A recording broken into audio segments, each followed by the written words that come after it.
Good afternoon, welcome to the daylight and the soberholic vlog. Not sure if you caught my last video on how high the river was down here. That's the bridge where we normally go swimming. So out there's a bit of a beach, go swimming. I always park my car about here.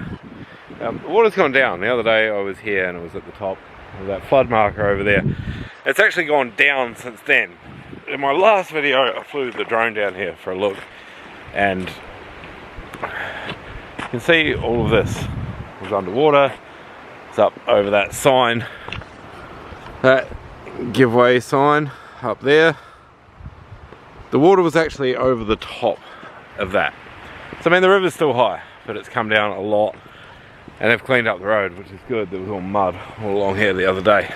We've gone from a moonless night, a flooded river on a sunny day. What's going on here, man? Well, today is the anniversary of my mum's passing, so 10 years ago. 10 years ago, basically the single most traumatic and life-changing event that has ever happened to me happened. Today is the anniversary of that. Yeah, fun times. It's a full moon at the moment, and a few of you might know, but when I was travelling in my younger days and I was over here and before I knew mum was sick, I used to be like out on a cattle station out in the middle of the outback working, and I'd look up and see the moon and I'd be like, well, you know, mum can probably see the moon too from New Zealand, and I'd feel really connected in that moment. And then after mum died I developed this weird affinity with the moon, and like when I want to feel close to mum I generally talk to the moon, because like I don't know, wherever she is, hopefully she can still see it. And it gives me that closeness, and it's actually turned into something now where Mika, my daughter, is, as far as she's aware, my mum lives on the moon, or my mum is the moon, and so whenever she sees the moon, it's actually really freaking cute. She'll just grab me and twist my hand and go, Nana Moon, Nana Moon! And she'll say hi to Nana Moon and talk to her about stuff and tell her she loves her and give her a wave before we go inside and that. It's really cute, but it's a way of keeping that memory alive for her of someone she's never met. And so now whenever I talk about my mum, we're talking about Nana Moon, and it gives her that something tangible to hold on. I'm aware of the fact that I'm rambling and just talking a lot and don't really know what I'm doing or where I'm going. It's kind of a day of that. Isn't that river pretty though? Just realised all that rambling and I never actually told you why that time lapse was there. I went last night, I was feeling like really heavy. A lot of things weighing on my emotions, and I thought, I'm going to go and watch the moon come up, because it was full moon last night and it was rising about 8 o'clock. Dropped Mika off, I was feeling really emotionally like heavy. I thought I'll go and watch the moon come up. It'd be cool. Got out there, beautiful, clear night, set up a camera for a time lapse, and just sat there waiting for the moon to come up. And as you saw, the clouds roll in. Moon was behind the clouds and we didn't see a damn thing, but it was cool. I had a good laugh about that. I ended up stepping in a swamp and completely soaking my boots. There wasn't enough light to make a video. It was cool, so I just chilled out and I felt a lot better afterwards. It's the next day now after work and I'm just figuring out what to do with my night really. But I wanted to catch up with you guys and just let you know what's going on today and why today is so special for me. Oh, something exciting. I have merch. I don't know if you've seen it on Facebook or not, because Facebook is weird and my posts basically go to no people, which is frustrating and fun. Unless you pay for it, they want you to pay for it. I don't want to pay for it because like I don't make any money off this, so I don't want to be spending extra on it. Anyway, I posted up on Facebook the other day, my new Llamacorn hoodies and t-shirts are out. I put like photos of them up there. So yeah, like how cool are those? Like, don't you just totally want one of them? Link for that in the description, of course. So that's really exciting and that's new. Something else new I can't really talk to you about, but I'm on my way out to a meeting now about this really new exciting project that I am super looking forward to. It's given my life this sense of purpose again. I used to have it before I relapsed. I had this real drive and sense of purpose, and I was I was going to where I wanted to be in life. Then I relapsed and I lost all that, and I got sober again. I've got 6 months coming up next week, that's pretty cool. Oh man, I lost my train of thought. So yeah, I was going where I wanted to go, and then I relapsed, and it became about survival again. And then once I got sober after the relapse, it's just been about healing and reconnecting with me. There's something little spark in me a couple of weeks ago, and I'm full fired going after what I want to achieve in my life now. And I want to help people. That's basically what I want to achieve with my life. There's a couple of things I want to do in life. I want to be a good dad. That's number one, most important thing. I was heading down a really bad road when I first had a kid, and when I was drinking, and early days as being a single dad, and I didn't realise that. And now I know better, so I can do better. And I've been doing better, and I don't know, I think I'm a pretty good dad. Don't want to toot my own horn. Anyway, I think I'm a pretty good dad, but my main goal in life is to just be the best dad I can. Secondary to that is I want to help people. I drive machinery for a living. I dig holes. I build things, but also destroy things. That's my job. I don't want to do that anymore. I feel like I've got more to offer this world with the lessons I've learned in my life than just digging holes. It's just got really windy, so I'm guessing you're getting some wind noise in there, so we're going to go somewhere different. By somewhere different, I mean my car, my work car. Like I say, I'm on my way out to this meeting at the moment, but I just wanted to stop and catch up with you first. That'll work. So yeah, we're in my work car. I don't actually have tax at the moment. A friend of mine's car broke down, so they're using my car because I got the work car, so I don't really need tax all that much. It's nice to have. I mean, it's a lot nicer to drive than this, but anyway, it is what it is, and this does the job, and Tex is getting someone else and their kid around, so it's been useful. Speaking of being useful, back to what I was saying before, I feel like I can do more than just dig holes.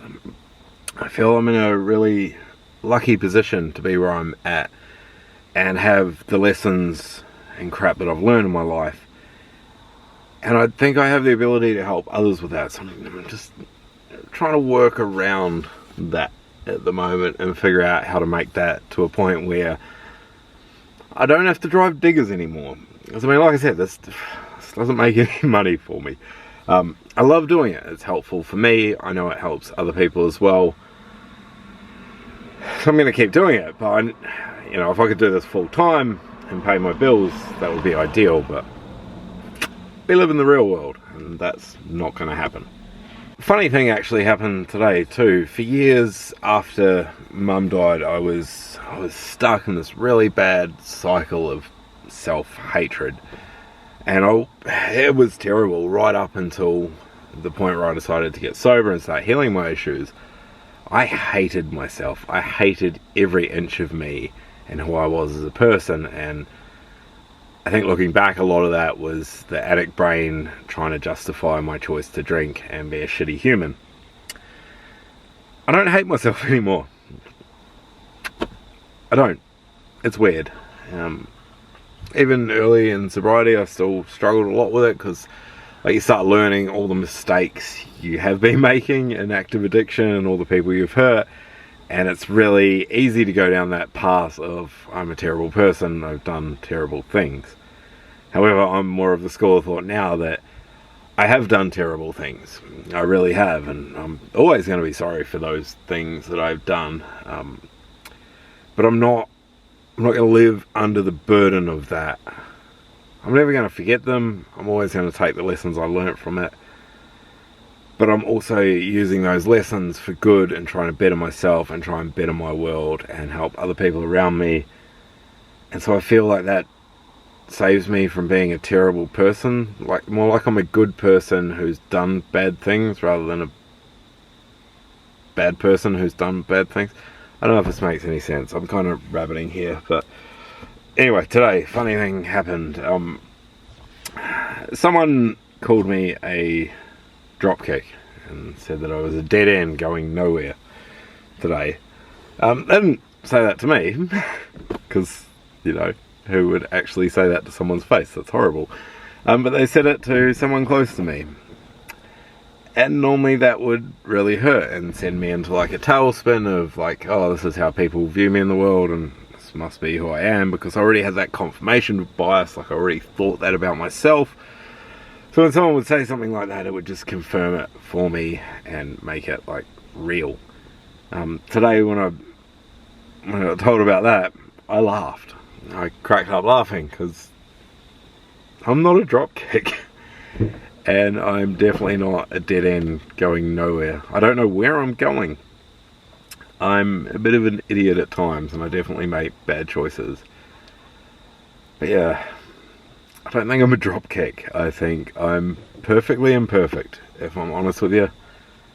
As I said, I've made a lot of mistakes, but I've learnt a lot of lessons, and I'm trying to turn those lessons into good for this world, and into good for my world, and for my child, and the future of this planet. Because let's face it, we're raising our future now. I don't know, that's the way I look at it. So yeah, that made me laugh instead of sending me into a tailspin, especially on a hard day already. Which I found interesting. I know. Rabbity, annoying vlog about basically nothing except me talking about myself. What are you gonna do? It's a weird day for me. I struggle a lot with anniversaries and things like this. I mean, look at that. That definitely helps. It wasn't until last night I was talking about it to someone and I realised why I struggle at times like these, and it's because I feel like, how do I honour this grief? Like, I am still devastated about the loss of my mum. There's not a day go by I don't miss her.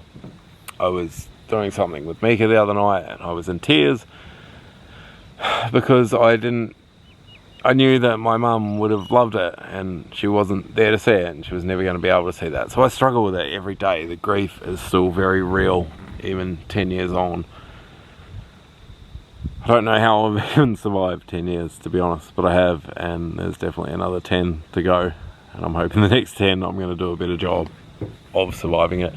But yeah, like I feel like I used to feel like I've got to honour that grief somehow. Like I can't be happy, I have to honour it somehow. And it came up because someone asked me what I usually do, and well, to be honest with you, probably the first 7 years I used to get really, really drunk. And I remember the first few years I used to just take the day off work and I would sit up and drink until about 5 o'clock in the morning, which was about 7 o'clock New Zealand time. So when Mum actually took her last breath. And that was how I felt that I honoured that grief. Because yeah, I felt guilty for being happy, because I shouldn't be happy. It's sad. It's heartbreaking. And like right now, I'm still hurting about it. Standing here talking to you right now, it still hurts. I miss my mum every single day. There's not a day go by that I don't think about her and it doesn't hurt like it just happened yesterday. But I'm definitely a lot better at dealing with the grief now, and I know the best way that I can honour her memory and who she was as a person and what she tried to impart on me is to live the best damn life that I can, to be the best version of me that I can, and to be happy and enjoy this freaking beautiful world that we live in. So, I'm happy. I'm doing good. I love life. Good things are happening. I love you. Thank you so much for all your support. And don't forget Llamacorn, link description below.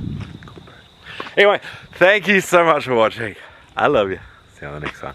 Bye! Don't wake me.